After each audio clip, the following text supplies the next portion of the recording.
राम सिया राम जय जय राम।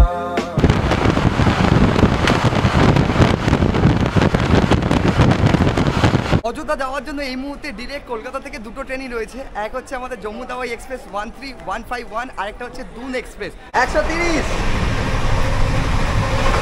দুপুরের দিকে প্রচন্ড গরম লাগছিল, তবে বিকেল হতেই দেখছি একটা মনোরম ওয়েদার।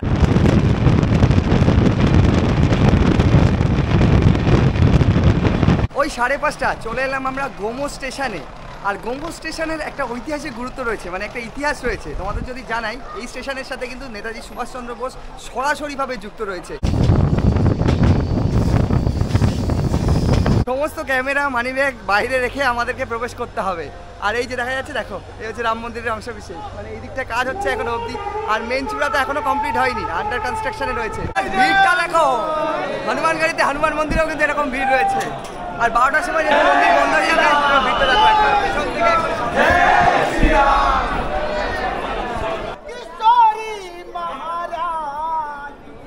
ইতিহাস এমন একটা জিনিস যার সাক্ষ্য প্রমাণ দরকার হয় না, তবু রামচন্দ্রের জন্মভূমি, রামলালার জন্মভূমিতে কিন্তু সাক্ষ্য প্রমাণ দিতে হয়েছিল। আর এই মুহূর্তে আমি দাঁড়িয়ে রয়েছি রামচন্দ্রের সেই শৈশবকালের এবং দশরথের সেই দশরথ ভবনে।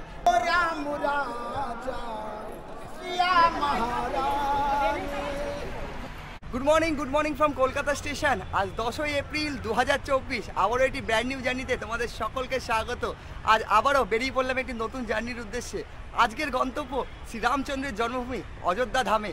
500 বছর পর রামলালার প্রাণ প্রতিষ্ঠা, তারপরে বহু ভক্তদের ভিড় জমছে এই মুহূর্তে অযোধ্যাতে। আর শেষমেশ আমিও বেরিয়ে পড়লাম অযোধ্যার উদ্দেশ্যে। তারই সাথে আজ জার্নি করতে চলেছি এই কলকাতা স্টেশন থেকে 13151 জম্মু তাওয়াই এক্সপ্রেস, যেটা প্রতিদিন এই কলকাতা স্টেশন থেকে 11:45 কলকাতা স্টেশন থেকে ছেড়ে পরের দিন সকাল 6:21 পৌঁছে যায় অযোধ্যা ধাম জাংশনে। সেই ট্রেনেই জার্নি করব। আর জার্নিটা কলকাতা স্টেশন থেকে শুরু করে অযোধ্যা ধাম পর্যন্ত হচ্ছে, মানে শ্রীরামচন্দ্রের জন্মভূমি অবধি। চলো জার্নিটা শুরু করা যাক। জয় শ্রীরাম। এই মুহূর্তে কলকাতার আকাশে মেঘের ভ্রুকুটি, রোদ নেই বললেই চলে। আর এই হচ্ছে আমাদের কলকাতা স্টেশন। প্রচুর মানুষজন এই মুহূর্তে ট্রেন ধরবে বলে স্টেশনে এসে পড়েছে। আমাদের দেখতে হবে কত নম্বর প্ল্যাটফর্মে ট্রেন দিল। চলো যাওয়া যাক।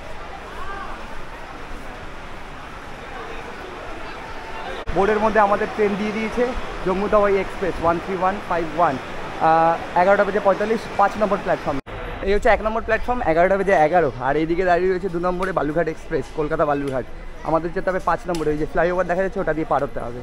অযোধ্যা যাওয়ার জন্য এই মুহূর্তে ডিরেক্ট কলকাতা থেকে দুটো ট্রেনই রয়েছে। এক হচ্ছে আমাদের জম্মু তাওয়াই এক্সপ্রেস 13151, আরেকটা হচ্ছে দুন এক্সপ্রেস। এই দুটো ট্রেনই কিন্তু ডিরেক্ট অযোধ্যা ধাম পর্যন্ত যায়। এছাড়াও তোমরা অন্য ট্রেনে যেতে পারো, সেটা তোমাদের ব্রেক করে যেতে হবে। চলো আমাদের যেতে হবে এই মুহূর্তে 5 নম্বর প্ল্যাটফর্ম, সেখানে আমাদের ট্রেন দাঁড়িয়ে রয়েছে। আজ আমাদের কম্পার্টমেন্ট হচ্ছে S5।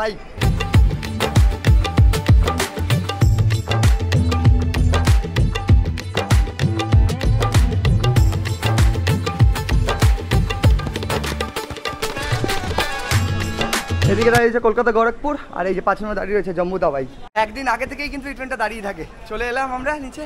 এবার চলো নিজের কম্পার্টমেন্ট খোঁজা যাক আগে। S5 কত দূরে রয়েছে, পেছনে না সামনে, সেটাও দেখতে হবে। এই হচ্ছে থার্ড এসি, সব কিন্তু এগুলো এসি কম্পার্টমেন্ট। সামনে আমাদের যেতে হবে ঠিক সামনে স্লিপার কম্পার্টমেন্ট, যা দেখতে পাচ্ছি সবই নতুন LHB কম্পার্টমেন্ট। কিন্তু এই মুহূর্তে 11:21। আজ আমাদের কম্পার্টমেন্ট হচ্ছে S5, যেটা হচ্ছে একদম সামনের দিকে। চলো সেখানে গিয়ে তোমাদের সাথে ডিরেক্ট কথা হচ্ছে। বহু সংখ্যক মানুষ আসছে, আর হাতে মাত্র ওই 35 মিনিট মতো রয়েছে। এই যে এখান থেকে স্লিপার কম্পার্টমেন্ট শুরু হয়ে গেছে।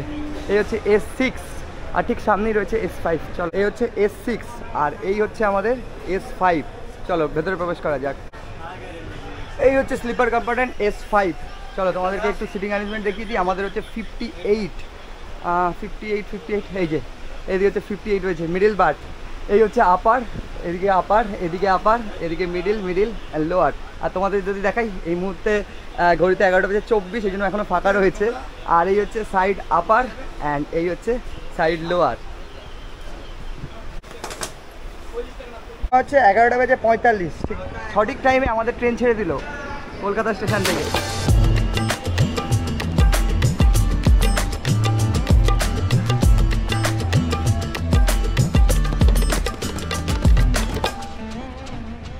আমাদের ট্রেন ছেড়ে দিল কলকাতা স্টেশন থেকে। আমাদের প্রথম হল্ট হচ্ছে দক্ষিণেশ্বর, তারপরে কামারকুণ্ড, আর তারপর হচ্ছে বর্ধমান। তোমাদের সাথে গিয়ে দেখা হচ্ছে আমাদের ডিরেক্ট বর্ধমানে 1:24।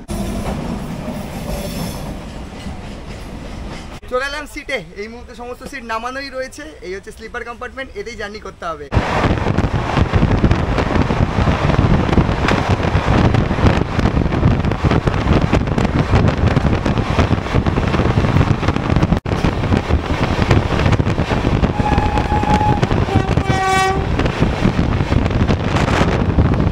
একশো 24, 125 স্পিডে চলছে আমাদের ট্রেন। 126।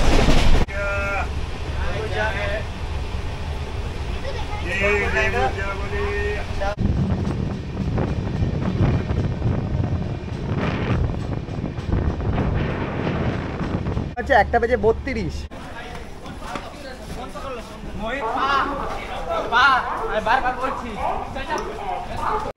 সময় ছিল 1টা বেজে 24, 8 মিনিট লেট। চলে এলাম আমরা বর্ধমান জাংশন, আর এখানে আমাদের গাড়ি দাঁড়াবে 8 মিনিট। আর এই যে বর্ধমানে আসতে চলেছে প্রীতম দা, এখান থেকে উঠবে দাঁড়িয়ে। জয় শ্রীরাম।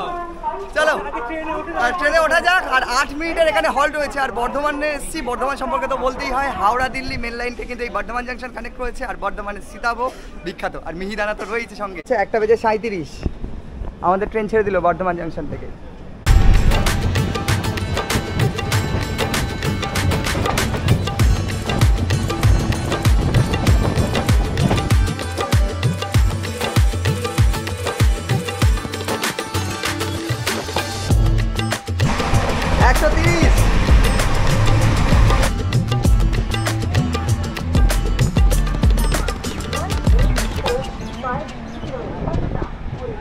সময় হচ্ছে 3টে বেজে 21।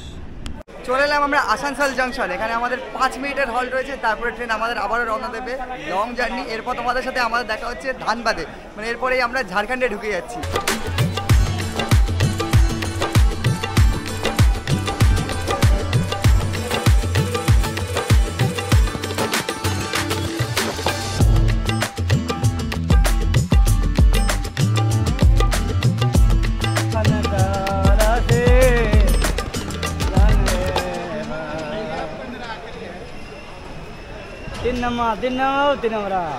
চারটে বেজে 59।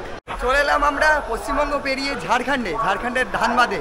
আর ঝাড়খণ্ডের সেকেন্ড লার্জেস্ট বলতে গেলে এটা মহানগর, শিল্পনগরও বলা চলে। এখানে আমাদের 5 মিনিটের হল্ট রয়েছে। এরপর আমরা চলে যাবো গোমোতে। চলো উঠে পড়া যাক। আর এখান থেকে বহু সংখ্যক মানুষ কিন্তু নামলো, তারই সাথে উঠলো। এরপরই আমরা ঢুকে যাবো, তারপর আমরা ঢুকে যাবো কিন্তু আবার বিহারে।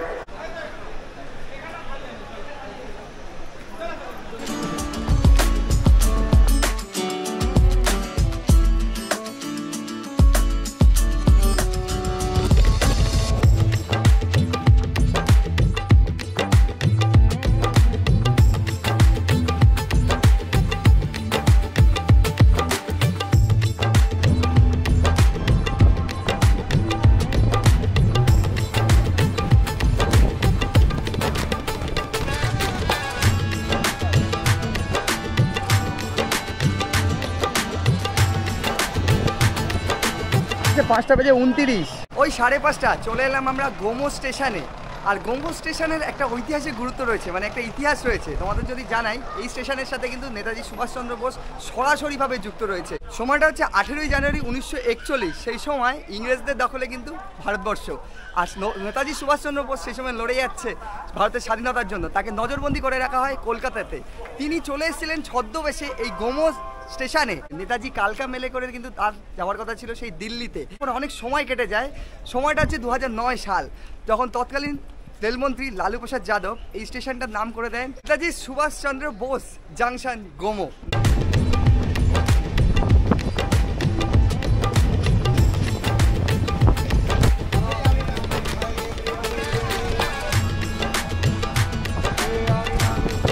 ছটা বেজে 52। আর এই মুহূর্তে টিটি চলে এসছে। টিকিট কিন্তু চেক হচ্ছে এই ট্রেনের মধ্যে। দেখাই তোমাদের। 66, 67, 69, 70, 71।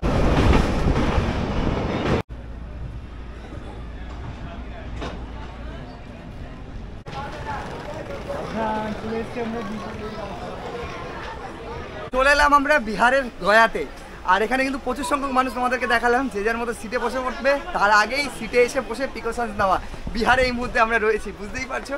ট্রেনটা গয়া হয়ে যাচ্ছিল বলে এখন অবধি ফাঁকা দেখতে পাচ্ছি, বাট এখানে যা ভিড় দেখলাম পুরো ভরে যাবে। আর এখানে বিফোর 5 মিনিট আগে। 5 মিনিট দাঁড়ানোর কথা ছিল, এখন হয়ে গেল 10 মিনিট। তো 10 মিনিট এখন ট্রেন দাঁড়াবে, মানুষজন উঠবে, সেই জন্য সিটে বসে পড়লাম। তো চলো, ছোট ছোট ক্লিপিং, তার সাথে ছোট্ট ছোট ইনফরমেশন।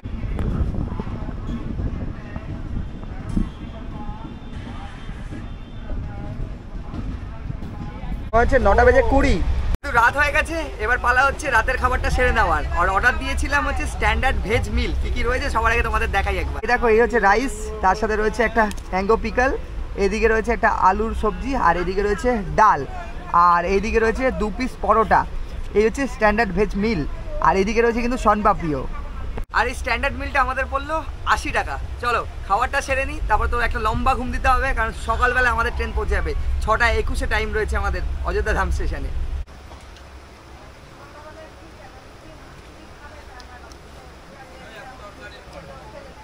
সময় হচ্ছে 10টা বেজে 24। খাওয়া দাওয়া কমপ্লিট। খাওয়া দাওয়া কিন্তু নো ডাউট ভালো ছিল। এবার একটু রেস্ট নেওয়ার পালা, মানে শুয়ে নিই। সকাল উঠলেই আমরা পৌঁছে যাবো, ট্রেন পৌঁছে যাবে। আর রাতের দৃশ্য কিছু দেখানোর নেই, তোমাদের সাথে দেখা হচ্ছে ডিরেক্ট সকালবেলা উঠে। Good night.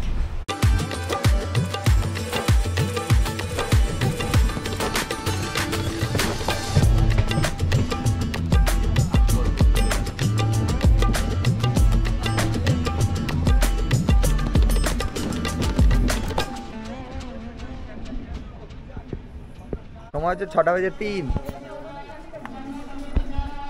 Good morning from Uttar Pradesh, Akbarpur junction. এই মুহূর্তে আমরা চলে এলাম, আর এখানে আমাদের 2 মিনিটের হল্ট রয়েছে। রাতে ভালো ঘুম রয়েছে এবং সকাল সকাল ওয়েদারটা কিন্তু বেশ মনোরম, তার সাথে হালকা হালকা ঠান্ডাও লাগছে। এবার তোমাদের একটু ভাড়ার ব্যাপারটা বলে নিই। এই জম্মু তাওয়াই এক্সপ্রেসে আমরা অযোধ্যা অবধি জার্নি করছি স্লিপার ক্লাসে, যার ভাড়া থাকছে 445 টাকা। তোমরা যদি থার্ড এসিতে জার্নি করতে চাও তার ভাড়া পড়ছে 1195 টাকা। এর সাথে সেকেন্ড টায়ারে যদি জার্নি করতে চাও তার ভাড়া পড়ছে 1710 টাকা। আর জেনারেল ক্লাসে যারা জার্নি করে তাদের ভাড়াটা হচ্ছে 250 টাকা। এরপরে হচ্ছে ঘোষেনগঞ্জ, তারপরে আমরা ঢুকে যাচ্ছি অযোধ্যা ধাম। চলো ট্রেনে উঠে পড়া যাক। 2 মিনিটের হল্ট রয়েছে এখানে।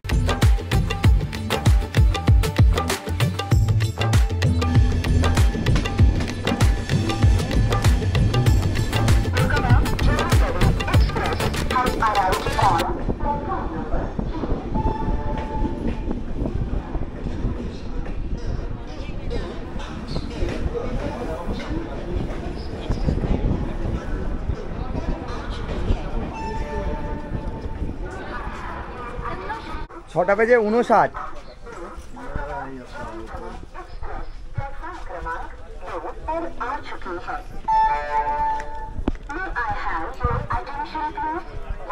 ফাইনালি 874 কিলোমিটার অতিক্রম করে 18 ঘন্টা জার্নি করে অযোধ্যা ধাম জাংশনে চলে এলাম। আর এই মুহূর্তে আমাদের ট্রেন 40 মিনিট লেট। প্রচুর ভক্তরা এই মুহূর্তে নেমেছে, যারাই নেমেছে সবাই কিন্তু সেই ভক্ত রাম মন্দির দর্শনের জন্য। আর আমি এই মুহূর্তে চলে এলাম অযোধ্যা ধামে, এবার রামলালার দর্শনে। চলো বাইরে বেরোনো যাক। বাইরে বেরিয়ে বোঝা যাচ্ছে না কোন দিকে যেতে হবে। নতুন স্টেশন, নতুন প্ল্যাটফর্ম, বাইরে গিয়ে আমাদের মন্দিরের পথে।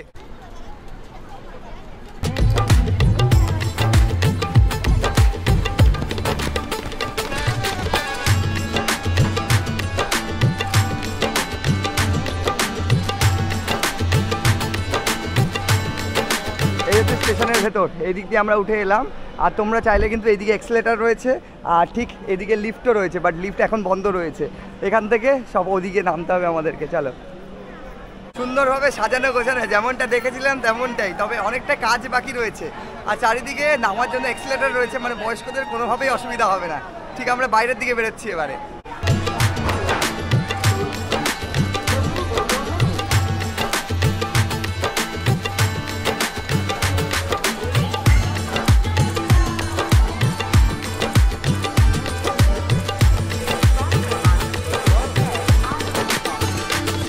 ফাইনালি বন্ধুরা চলে এলাম স্টেশনের বাইরে। এই যে দেখা যাচ্ছে এই হচ্ছে স্টেশন, অযোধ্যা ধাম স্টেশন।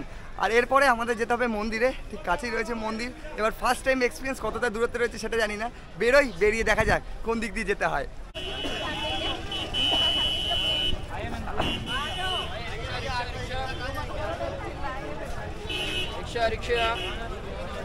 कहाँ जाएंगे? रिक्शा? कहाँ जाएंगे? रिक्शा? कहाँ तक जाएंगे? हम हर जगह जाएंगे। हर जगह जाएंगे, मंदिर तक भी जाएंगे। अच्छा, कितना रुपया भाड़ा? मंदिर का 10 रुपये। 10 रुपया। এবারে আমরা এসে পৌঁছলাম রামপথে। আর এখানে বোঝা যাচ্ছে কি পরিমাণে মানুষ রামলালার দর্শনে আসছে। ঠিক সামনের দিকে যাচ্ছি, কিছু ভক্তরা বেরোচ্ছে ওদিক থেকে, আর আমরা যাচ্ছি এই মুহূর্তে সামনের দিকে। স্টেশন থেকে নেমে কয়েক জায়গায় রুম দেখলাম, বাট রুম পছন্দ হলো না। আর যেগুলো রুম দেখাচ্ছে তারও রেট কিন্তু প্রচুর হাই, ওই 1500-1600 টাকা চাইছে, বাট রুমের কোয়ালিটি একদমই বাজে। দেখা যাক, হনুমানগলির দিকে যাচ্ছি, সেই দিকে যদি রুম পাওয়া যায়। সকাল থেকে কিন্তু ট্রেন থেকে নেমে হেঁটেই যাচ্ছি এখনো অবধি। এই যে দেখা যাচ্ছে রেলওয়ে স্টেশন, এখান থেকে আমরা সোজা হেঁটে এলাম। আর এই যে সামনে রয়েছে একদম রাম জন্মভূমির যে গেট, একদম দেখা যাচ্ছে এখান থেকে মন্দির রয়েছে। আমরা যাচ্ছি ঠিক এই গলিটায়, এই যে হনুমানজির একটা ফটো রয়েছে, ওদিকে রামজির ফটো রয়েছে, আমাদের যেতে হবে এই গলিটায়। ল্যান্ডমার্ক হিসেবে এটা হচ্ছে AM পাবলিক স্কুল রয়েছে এখানে একটা। আর ঠিক এই যে এই হচ্ছে আমাদের হোটেল, এখানে এন্ট্রেন্স রয়েছে, বাট এইটা দিয়ে এন্ট্রেন্স নয়, এটা আলাদা পার্ট হোটেলের, ওইদিকে যেতে হবে আমাদেরকে। এখানে প্রচুর হোটেল রয়েছে, দেখো একাধিক হোটেল রয়েছে। আর এই হচ্ছে হোটেল, এই হচ্ছে হোটেল আমাদের। এই হচ্ছে সিয়ারাম পেঙ্গেস্ট হাউস, এই যে লেখা রয়েছে, কন্ট্যাক্ট নাম্বার এখানে অলরেডি দেওয়া রয়েছে, তোমরা চাইলে পজ করে দেখে নিতে পারো। আর এই হচ্ছে তাদের এন্ট্রেন্স। এটা একটা বাড়ি বলতে গেলে, এখানকার লোকাল বাড়ি, তারা এখানে কিন্তু রুম দিয়ে থাকে। এই যে সিঁড়ি রয়েছে, এখান থেকে উঠে যেতে হবে। এই যে এখান থেকে রুম শুরু হয়ে গেছে, এটা ফার্স্ট ফ্লোরে। আর এদিকে একটা রুম রয়েছে, আর এই যে আমাদের শেষের রুমটা আমরা নিয়েছি, এ দেখো এই হচ্ছে রুম। হাইটটা অনেকটা রয়েছে, অযোধ্যার পুরনো বাড়ি, ফ্যান রয়েছে তার সাথে। এই হচ্ছে রুম, দেখো বিছানা রয়েছে, আপাতত পরিষ্কার, যতটা তোমাদের দেখাচ্ছি বাইরে থেকে পরিষ্কার রয়েছে। এই হচ্ছে রুম, 3 জন থাকাই যায়। রুমের সাইজ খুব একটা বড় সেটা বলবো না, তবে ফ্যান রয়েছে। আর এদিকে একটা জানলাও রয়েছে আপাতত। ঘরের মধ্যে দেখো এটা কুলারও রয়েছে, এখান থেকে চালানো রয়েছে, হাওয়া বেরোচ্ছে, ঠান্ডা হাওয়া বেরোচ্ছে। এই রুমটা আমাদের পড়ে গেল 1600 টাকা। রুমের সাইজটা ছোট হোক কিন্তু পরিষ্কার রয়েছে। বাকি যে রুমগুলো দেখলাম সেগুলো আমাদের পছন্দ হলো না। দিদা এসে আগে সবার আগে বসে পড়েছে। কেমন লাগছে দিদা বলো? ঠিকঠাক রুম ঠিকঠাক আছে তো? মানে এদিকে অগোছালো এবং অপরিষ্কার রুম দেখছিলাম, ওই 1200-1400 বলছিল, তার জায়গায় এই রুমটা আমাদের পছন্দ হলো, কারণ একটু ঠিকঠাক বলতে গেলে। এই রুমেই থাকতে হবে। ফ্রেশ হয়ে নিই, ফ্রেশ হয়ে এবার আমরা বেরোবো। চলো স্নান করে ফ্রেশ হয়ে নিলাম, ড্রেস চেঞ্জ করে নিলাম, পাঞ্জাবি পরে নিলাম। এবার চলো রামলালার দর্শনে বেরিয়ে পড়া যাক। এই হোটেল থেকে ডিরেক্ট সামনেই রয়েছে মন্দির, তারই সাথে হনুমান গাড়ি রয়েছে, সব কিন্তু তোমাদেরকে দেখাতে চলেছি একে একে। চলো জয় শ্রীরাম। বাইরে বেরোতেই রোদ্দুরের প্রখরতা বোঝা যাচ্ছে। সকালে ঠান্ডা ঠান্ডা লাগছিল, আর এই মুহূর্তে গরম প্রচণ্ড লাগছে। ঠিক সামনে দেখা যাচ্ছে স্টেশন, স্টেশন থেকে সোজা এলে এদিকে হচ্ছে মন্দির, আর এদিকে হচ্ছে হনুমানগড়ি। আর ঠিক সামনে এদিকে আমাদের হোটেল, এই যে দেখা যাচ্ছে ওই বাড়িটা। আর তার আগে ল্যান্ডমার্ক হিসেবে তোমরা এই জায়গাটা দেখতে পারো, এদিকে শ্রীরামচন্দ্র আর হনুমানজির একটি মূর্তি রয়েছে। আর এই হচ্ছে AIM পাবলিক স্কুল, এই যে এটা হচ্ছে পাবলিক স্কুল, ঠিক এর সামনেই আমাদের হোটেল। আর আমরা যাবো এই দিকটাতে, একদম এই দিক দিয়ে রাম মন্দির রয়েছে। প্রচুর ভক্ত সমাগম এই মুহূর্তে, দেখো। रास्ते में रुककर स्नान के बाद कृपया अनावश्यक रूप से ना बैठें। अन्य श्रद्धालु को स्नान का मौका दें। জয় শ্রীরাম। রামের জন্মভূমিতে এসেছি এবং গোপালে জয় শ্রীরাম না টিকা লাগালে হয়। এবার মন্দিরের ভেতরে প্রবেশ করছি, এই যে একদম সামনে চলে যাবে, এখান থেকে কিন্তু প্রবেশ করতে হবে আমাদেরকে। প্রচুর ভক্ত সমাগম, যত বেলা বাড়ছে তত কিন্তু ভিড় বাড়ছে। তোমরা চেষ্টা করবে সকাল সকাল আসার। সামনে যা দেখতে পাচ্ছি, দেখা যাক কতক্ষণে আমাদের দর্শন কমপ্লিট হয়। চলো সামনে যাওয়া যাক। দেখো মানুষজন কিন্তু নেপাল থেকেও শ্রীরামচন্দ্রের দর্শনে এসছে, নেপালের পতাকা। असामाजिक तत्वों से सदा सतर्क रहे। कोई भी सूचना प्राप्त होने पर এই যে শ্রীরাম জন্মভূমি এদিকে রয়েছে, আর এই যে এখান থেকে কিন্তু এন্ট্রেন্স রয়েছে, দেখো এই হচ্ছে মন্দিরের এন্ট্রেন্স। ঠিক এখান থেকেই আমাদের প্রবেশ করতে হবে। এই যে দেখা যাচ্ছে গেট, এখান দিয়ে সকলেই প্রবেশ করছে এবং আমরা প্রবেশ করছি। চলো ভেতরে যাওয়া যায়। দুটো লাইন রয়েছে, এটা হচ্ছে এক্সিট, যারা দর্শন করে বেরিয়ে পড়ছেন। আর এই যে লাইনটা রয়েছে, এই লাইনটা দিয়ে কিন্তু এন্টার করছে সকলে। আমরা এই লাইন দিয়ে প্রবেশ করছি। আর এই দেখো রাম মন্দিরের পিলার, এই একটা আর ওই একটা পিলার, একই রকম কিন্তু পিলার রয়েছে।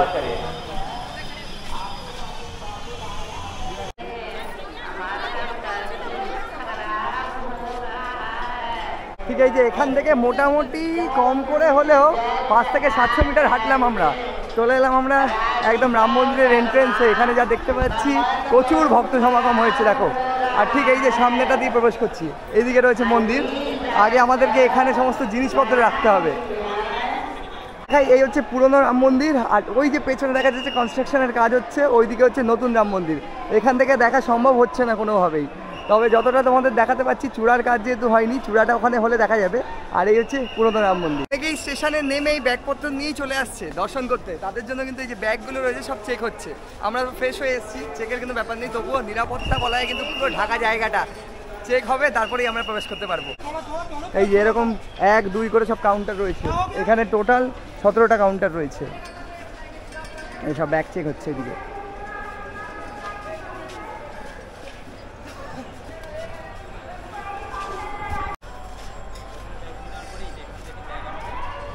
এ দেখো সব ব্যাগ এখান থেকে বেরিয়ে আসছে, ব্যাগ নিয়ে ভক্তরা ঠিক এখান থেকে সোজা চলে যাবে। এ দেখো সব কিন্তু এগুলো সব জুতো রাখার জায়গা সব রয়েছে। দেখো জুতো রেখে দিলাম, আর এই যে টোকেন দিল সেই টোকেনটা আবার এসে দেখালে সেই জুতোটা আবার আমরা পাবো। চলো ঠিক সামনে আবার রয়েছে লকার রুম, সেখানে জিনিসপত্র তোমরা রাখতে পারবে, সেখানে আমাদের জিনিসপত্র রাখতে হবে। আবার এখান থেকে আমরা প্রবেশ করলাম, এখানে জুতো টুতো রাখার পর তোমাদেরকে দেখাই কিছুটা হলো তোমাদেরকে বাইরে থেকে দর্শন করাতে পারছি। দেখো আন্ডার কনস্ট্রাকশন, এই হচ্ছে রাম মন্দির। এখান থেকে যতটা দেখা যাচ্ছে তোমাদের দেখাচ্ছি, ভেতরে কিন্তু ক্যামেরা অ্যালাউ নয়, সমস্ত ক্যামেরা মানি ব্যাগ বাইরে রেখে আমাদেরকে প্রবেশ করতে হবে। আর এই যে দেখা যাচ্ছে দেখো এই হচ্ছে রাম মন্দিরের অংশ বিশেষ, মানে এই দিকটা কাজ হচ্ছে এখনো অবধি, আর মেন চূড়া তো এখনো কমপ্লিট হয়নি, আন্ডার কনস্ট্রাকশনে রয়েছে। চলো এবার সমস্ত রেখে ভেতরে যেতে হবে। তো দলে দলে ভক্তরা কিন্তু এই মুহূর্তে আসছে এবং প্রবেশ করছে মন্দিরের দিকে, মানে লক্ষ লক্ষ ভক্ত একসাথে যে আসছে তার প্রমাণ। আর লক্ষ লক্ষ ভক্ত একসাথে রামের দর্শন, আর লক্ষ লক্ষ ভক্ত একসাথে রামলালার দর্শন করতে পারবে, তার জন্যই কিন্তু এই সুব্যবস্থা বলতে গেলে রাম মন্দিরে। আর ঠিক ওই সামনে রয়েছে লকার রুম।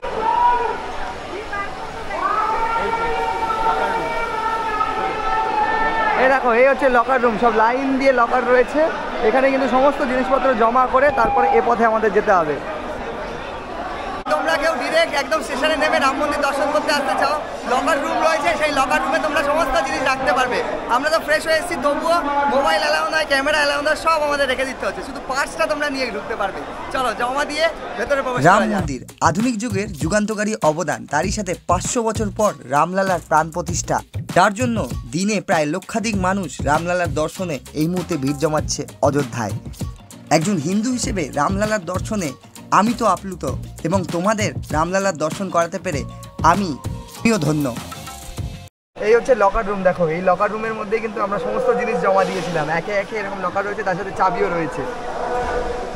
আমরা জমা করেছিলাম ও প্রান্তে, আর রামলালার দর্শন করে এদিকে চলে এলাম, আর তারই সাথে আমরা এদিক দিয়ে এক্সিট করতে হবে আমাদেরকে। দর্শন সম্পন্ন হলো, প্রসাদও পাওয়া হয়ে গেল। আমাদের সময় লাগলো 45 মিনিট, মাঝে মাঝে দাঁড়িয়েছিলাম, যতটা ভিড় দেখছিলাম তখন ভিড় নেই, শুধু মাঝখানে লকার রুম থেকে বেরিয়ে আমাদের চেক হলো একবার, যেরকম নর্মাল মন্দিরগুলোতে হয়ে থাকে। সমস্ত চেক হওয়ার পর আমরা গেলাম, সেখানে গিয়ে কিন্তু রামলালার দর্শন খুব সুন্দরভাবে সম্পন্ন হলো। এখন কোনো টাইম নেই, টাইম বাধা ধরা নেই, তোমরা সারাদিনই দর্শন করতে পারো, মানে রাত 10টা অবধি, সকাল 7টা থেকে। আর এরপরে সেই টাইমটা চেঞ্জ হতে পারে, এখনো তারা শিডিউল দেয়নি। চলো এখান থেকে বেরোনো যাক বাইরের দিকে। এবারে রামলালার দর্শনের পর এবার আমরা চলেছি হনুমান গাড়ির দিকে, চলো সেখানে দর্শন করা যাক। ঠিক আছে, এইদিকে রাম মন্দির রয়েছে, রামলালার দর্শনের পর আমাদেরকে একদম সোজা এ পথে যেতে হবে, এইদিকেই রয়েছে হনুমান গাড়ি।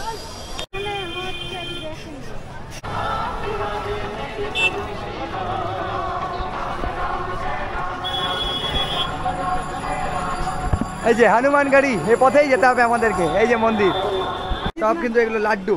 কত করে? देसी घी का लड्डू 120 টাকা पाव जी। প্রসাদ কত করে এই রকম প্যাকেট? ये 50 रुपए का। 50 रुपए दीजिए। 40 आधा किलो 240 টাকা। চলে এলাম একদম মন্দিরের সামনে, এই যে হচ্ছে হনুমান গাড়ি। আর তার আগে হচ্ছে জুতো খুলে রাখতে হবে, তার জন্য রয়েছে এই যে সব প্রসাদের জায়গা, মানে এখান থেকে আমাদের প্রসাদ নিয়ে তারপর পুজো দেবো, সেখানেই জুতো রেখে দিচ্ছি। চলো ঠিক 12টার সময় মন্দির বন্ধ হয়ে যাবে, সেই জন্য হুড়োপাটা আর প্রসাদ নিয়ে একদম এগোতে লাগলাম। গরম দেখতে পাচ্ছি, পা রাখা যাচ্ছে না, আর ভিড় তোমাদের দেখাই একবার।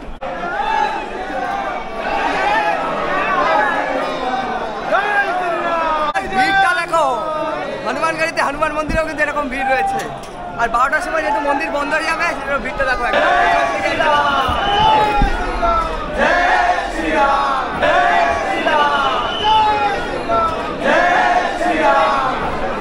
এখানে যে রয়েছে, এখানে সবাই ওই প্রসাদ দিচ্ছে এবং হনুমানজিকে চড়ানো হচ্ছে, তারপরে সেটা আবার রিটার্ন দেওয়া হচ্ছে। দেখো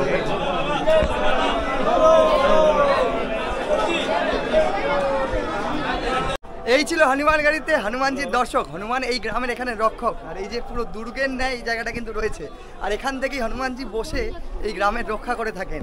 সেই জন্য এখানে কিন্তু ভক্তরা দর্শন করতে আসে। আর 12টা যেহেতু বেজে গেছিলো, সেই জন্য গেটের কপাট বন্ধ, 12টা যেহেতু বেজে গেছে সেই জন্য কপাট বন্ধের সাথে সাথে ভক্তদের সমাগমও বেড়ে গেছিলো। 12টার পর আবার বন্ধ থাকবে, তারপরে এখান থেকে সকলে আবার রাম মন্দিরও দর্শন করতে যায়। আমরা রামলালার দর্শন করে তারপর এসেছিলাম হনুমান গাড়িতে। তোমরা এলে 12টার আগে আসার চেষ্টা করবে। চলো এখান থেকে বেরোনো যাক। এই দেখো বিশাল দুর্গ, এই দুর্গতে বসেই কিন্তু গ্রামের রক্ষা করেন হনুমানজি। कंदमूल फल है जो श्री राम जी 14 वर्ष के वनवास में खाए थे, खाने में मीठा होता है। আচ্ছা, কন্দমূল বলছে রামচন্দ্র বনবাসে থাকাকালীন এটা খেয়েছিল, কিরকম খেতে ট্রাই করা যাক। মিষ্টি রয়েছে, অনেকটা মিষ্টি, ওই বিটের মতো খেতে অনেকটা। এই হচ্ছে দশরথের রাজভবন, দেখো এই হচ্ছে দশরথের রাজভবন, যেখান থেকে দশরথ রাজ্য পরিচালনা করতেন। সেই জায়গাতে আমরা এখন এসে পৌঁছেছি। ঐতিহাসিক স্থান এবং কত বছর পুরনো, শত শত বছর পুরনো। এখানে কথা চলছে এই মুহূর্তে, আর ভক্তদের সমাগম তো দলে দলে।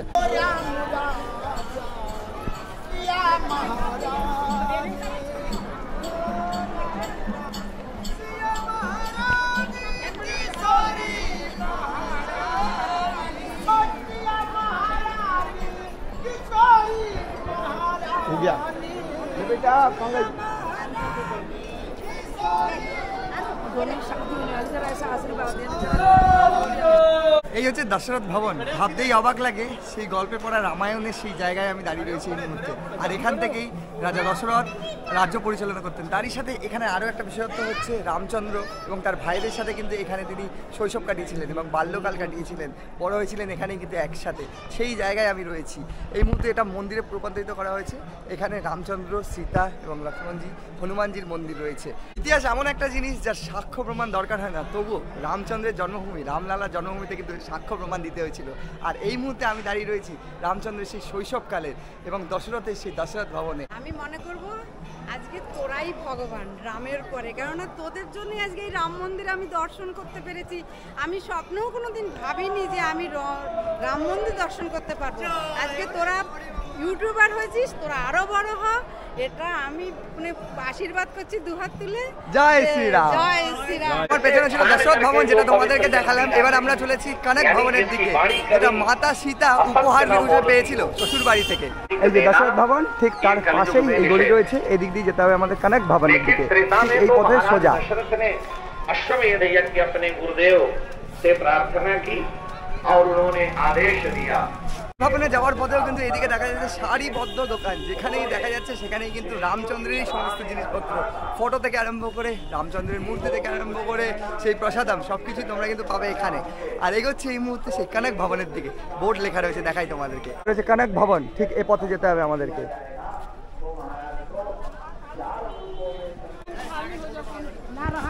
এই যে এই হচ্ছে কনক ভবন, এর গেট রয়েছে, এখান দিয়ে যেতে হবে। প্রচুর ভক্ত সমাগম এই মুহূর্তে, দেখো।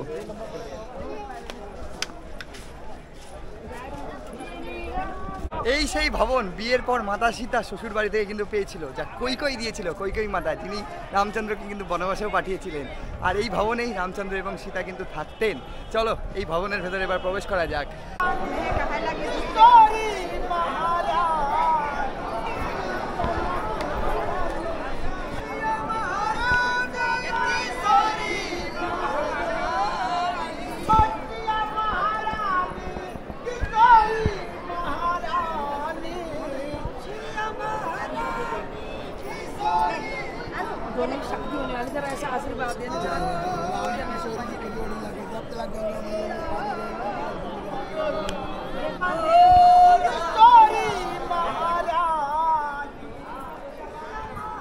দেখছি যারাই আসছে তারাই কিন্তু তাদের থেকে আশীর্বাদ নিয়ে নিচ্ছে। যতটা বুঝতে পারলাম, যাদের বিয়ে হবে তারা কিন্তু বেশি আশীর্বাদ নিতে আসছে, এবং যাদের বিয়ে হয়নি তারাও কিন্তু আশীর্বাদ নিচ্ছে।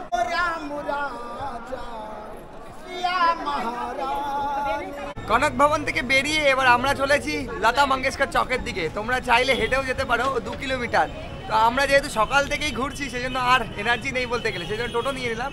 জনপ্রতি 20 টাকা করে লতা মঙ্গেশকর চক, ওই রামঘাট নয়াঘাটের দিকে আমরা যাচ্ছি। সেখানেই আমরা এবার বিকেলটা কাটাবো।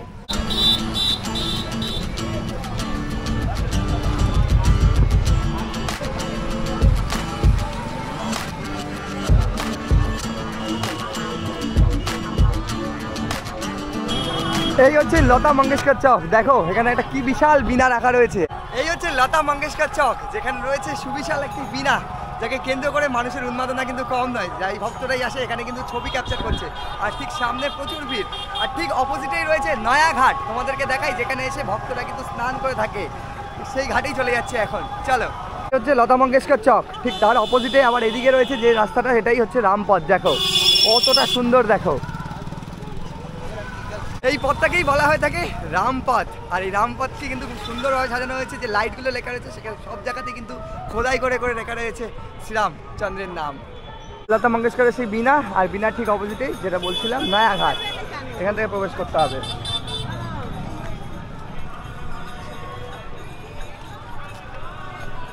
একদিকে সূর্য প্রায় অস্তাচলে আর দাঁড়িয়ে আছি নয়াঘাটে। দেখো এই হচ্ছে নয়াঘাট, এখানে প্রচুর ভক্তরা কিন্তু স্নান করছে, এবার এখানে পুজো হয়ে থাকে। দুদিকেই রয়েছে, এদিকেও রয়েছে এদিকেও রয়েছে। জল যা দেখছি অনেকটাই কিন্তু কম, হাঁটুর নিচে জল যা দেখা যাচ্ছে।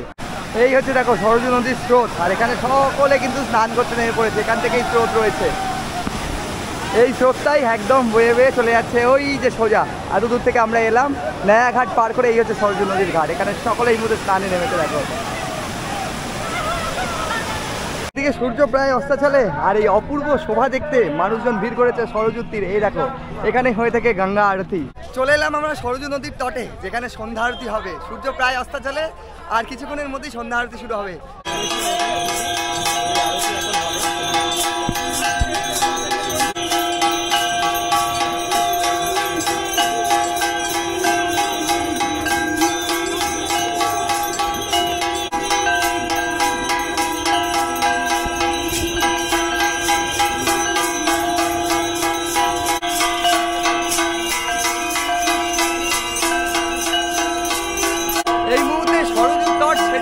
তারই সাথে মেতে উঠছে ভক্তরা সন্ধ্যা আরতিতে।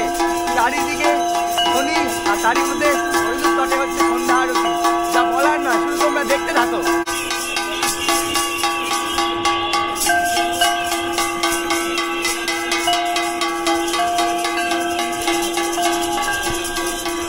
তোমাদের এতক্ষণে আমি সন্ধ্যা আরতি দেখালাম, এবারে লেজার শো রয়েছে সরজু নদীর তীরে, সেই দিকেই যাচ্ছি, ঠিক সামনেই। জয় শ্রীরাম, জয় শ্রীরাম, জয় শ্রীরাম, জয় জয় শ্রীরাম।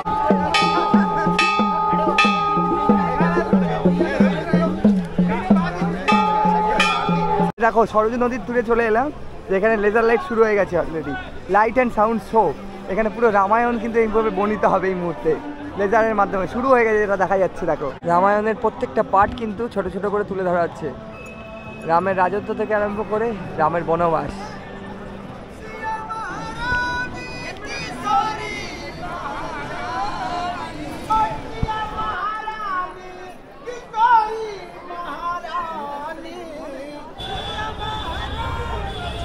ঘড়িতে এই মুহূর্তে 10:25। রয়েছে রাইস, রুটি, পনিরের সবজি, এদিকে আলু ভাজা, পেঁয়াজ অ্যান্ড ডাল, একদম সিম্পল খাওয়া। বন্ধুরা সারা দিন ঘুরে ঘাড়ে দিনের শেষে চলে এলে আমারও হোটেলে, একদম হোটেলের পাশেই তাদের রেস্টুরেন্ট রয়েছে, যে হোটেলে আমরা রয়েছি এই মুহূর্তে সেই রেস্টুরেন্টেই চলে এলাম। আর রাতের খাবার খেয়ে নিই ওই 10টা বাজে। সেই কাল রাত থেকে জার্নি শুরু করেছি, অযোধ্যা এলাম, রাম মন্দিরে এলাম, রামলালার দর্শন করলাম, তারই সাথে তোমাদেরকে 4-5টা ঘুরে দেখালাম এবং দর্শনীয় স্থানে তোমাদের ভিজিট করালাম। পর্বটা এখানেই সমাপ্তি করছি, অনেকটা লেন্দি হয়ে গেল। কেমন লাগলো ভিডিওটা অবশ্যই কমেন্ট করো। ভিডিওটা ভালো লাগলে লাইক করতে পারো, চ্যানেলটাকে সাবস্ক্রাইব করতে পারো। চলো দেখা হচ্ছে নেক্সট এপিসোডে, নেক্সট কোনো ট্রাভেল জার্নিতে। ভালো থাকো, সুস্থ থাকো, দেখতে থাকো রাইজিং জার্নি। টাটা।